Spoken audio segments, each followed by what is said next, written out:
حياتي أنا نساها الهنا ودمعي حكى.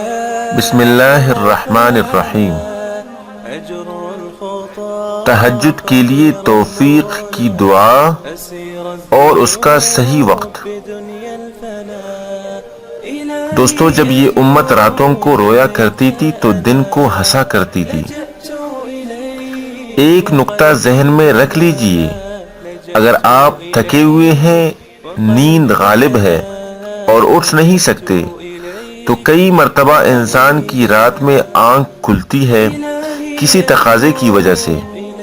کروٹ لیتے ہوئے آنکھ ضرور کھلتی ہے.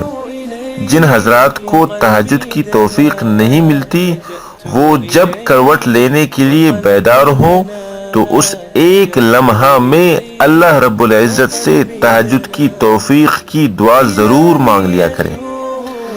یہ ایک چھوٹی سی بات ہے لیکن اس کا آپ کو یہ فائدہ ہوگا کہ اس لمحے کی مانگی ہوئی دعا آپ کو اللہ رب العزت کا مقبول بنا دے گی.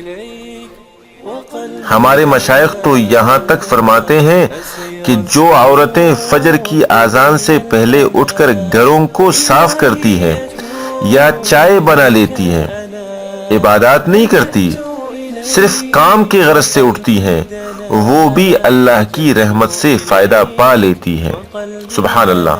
اللہ میں توفیق عطا فرمائے. والسلام علیکم ورحمۃ اللہ وبرکاتہ. إلهي أتوب إليك أنا لجأت إليك وقلبي دنا. لجأت إليك وقلبي دنا. لجأت إليك وقلبي دنا.